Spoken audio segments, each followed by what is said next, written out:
What's up guys? Welcome back to my prep series leading into the Tampa Pro.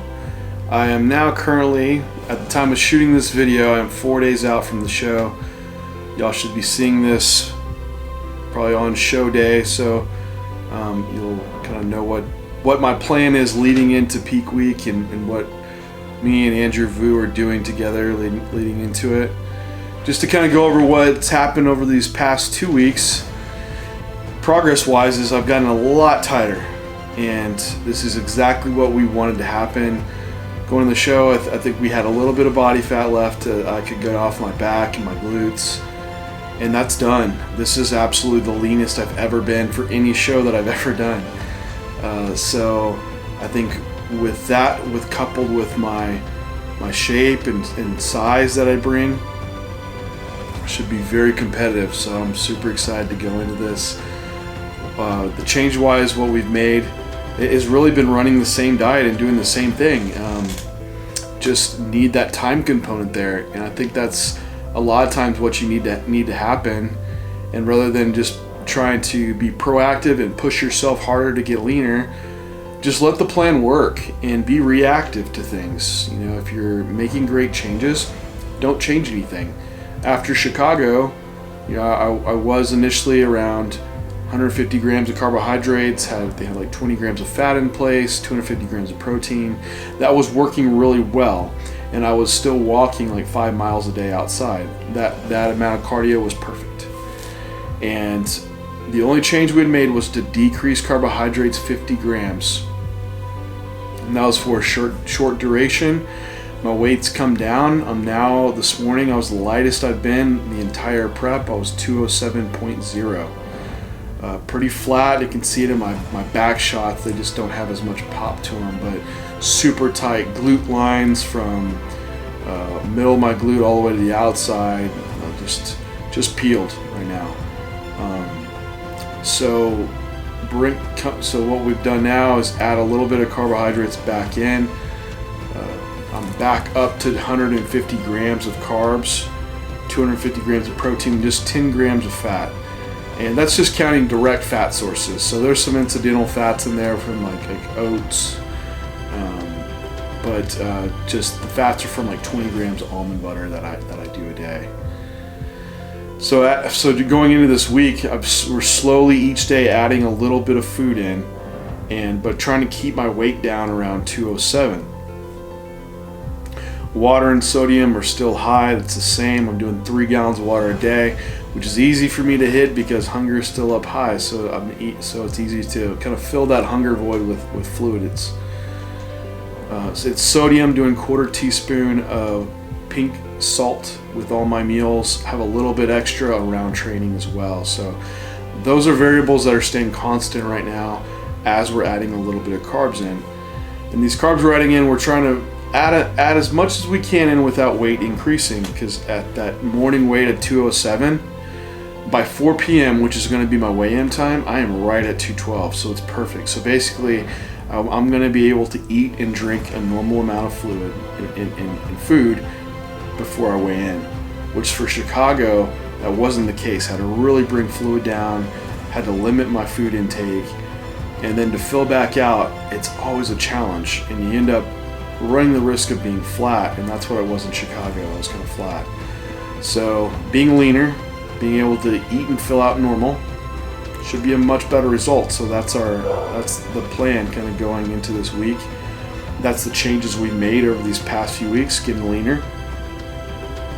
So we'll probably reduce fluids on Friday though some as we increase carbohydrate, and just take in enough fluid to fill out, but not so much that you'll spill over easy. And that's what can happen. If you keep fluid really high and you're increasing carbohydrate by a lot, that's when you do run the risk of spilling over. So Friday, most likely, we'll get down to like that gallon and a half of fluid. And then while we're increasing carbohydrate, after weigh-ins, we'll push it a lot harder to fill out more. And that'll be the plan going into the week. Other things to really nail for the show day is the tanning in my oil, which sounds ridiculous. but I definitely have to get sprayed dark enough. And I talked to Liquid Sunrays about the type of spray that I need, because they have some different levels with some different DHA content.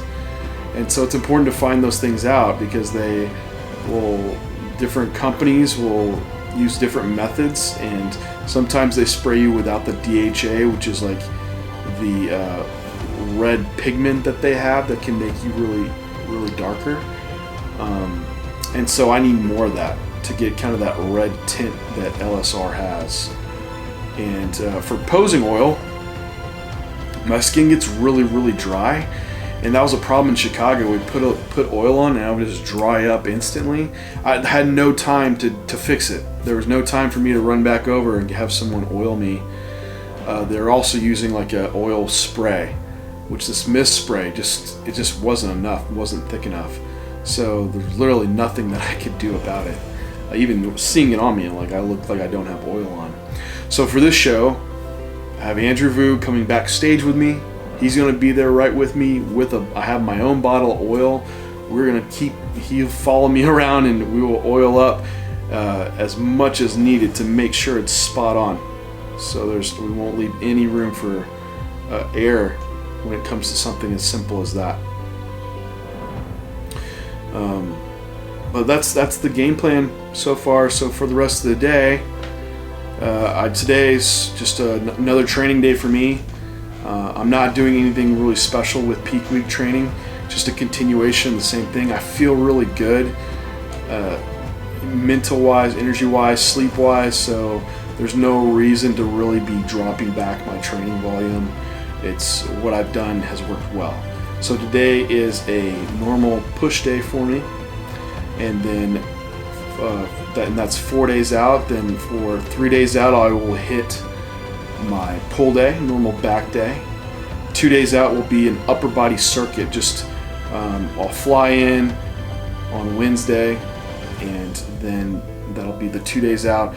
I'll just do like a pump workout, which will basically be 2 sets for like chest, 2 sets for back, 2 sets of shoulders, and then like a set of arms, bis and tris, just to move blood around, not cause a lot of muscle breakdown. That's not the goal. Basically to burn some glycogen and shift some fluids around and help with the loading process. So that's kind of the point of that day. But for moving into my push day today, I'll walk you through, guys, and we'll talk about what was done for the day. Again, like I said, it's a normal training day for me. So I start with 3 compound movements. The first one being a flat hammer strength press, which is a movement I connect really well with for chest. So today is a day where I have my chest emphasis first. So if shoulders is a weak point for you, this might be a day where you start with an incline press or some type of military press, which I haven't been as fond of because it seems to tax the shoulder joint. So I've been going with more high incline pressing for those days. But on the flat hammer strength press, I'm just working up to a hard set of 8 to 10 reps, then doing a back off set of 12, 13 reps, something a little bit higher. Really controlling the eccentric and trying to pull those handles together as I'm pressing upward, get that really good connection with the chest. It's harder to get a pump on these days because I'm so flat. So I just do the best I can to connect with it. That is definitely when the higher sodium intake is helpful to try to get some type of pump, but it's just hard being this flat and down the weight. It wasn't until the 4th exercise where it actually got a pump. But anyway, moving on from there, I moved to an high incline Smith machine press. This was kind of be my front delt compound move, but also hitting upper chest as well. Same repetition format. I just warmed up, did some build-up sets to a set of 8 to 10 reps, and backed off in weight, hit a set of 12, 13, and that was it for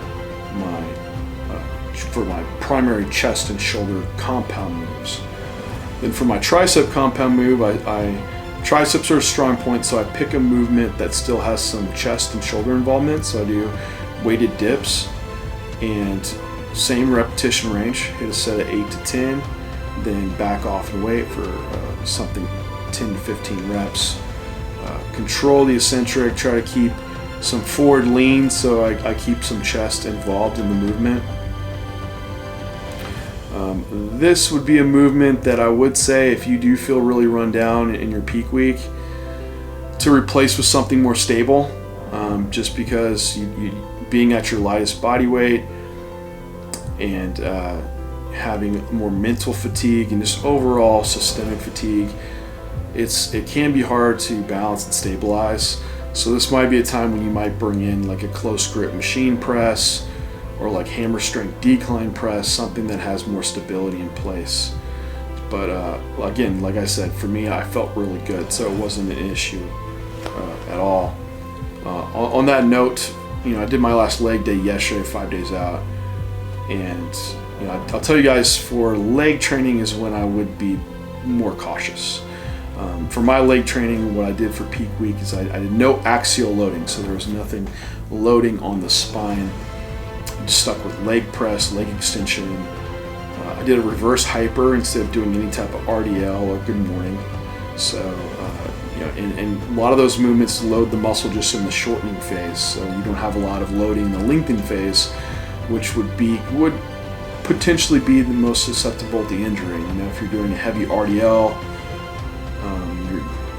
the lengthened phase is loaded a lot, and that stretch position could be more liable for an injury. So try to keep the leg training all in the shortened phase and no axial loading. I think those are good guidelines to go by for peak week leg training. Moving on from those compound moves on chest day, I went into a cable fly, and this is when I started getting a pump, probably because I was also working into a higher rep range. So I hit a set of 15 reps on the cable chest flies and just did 2 more straight sets after that. So 3 sets total. Same weight, I just let the reps fall down. I was reaching into muscle failure in each one. From there, I went into some isolation work for delts. So I just did a dumbbell lateral, which really loads the shortened phase of the muscle well. Get a good connection with my delts. Did a rest pause set, which rest pause I really limit moving closer to the show, but for a lateral raise they can really handle the volume and fatigue, so it's not quite an issue. So I did a set of about 10-12 reps of failure, rest 30 to 40 seconds, and then hit another set of failure, rest again, then went to failure for one more time. So that was 3 work sets there.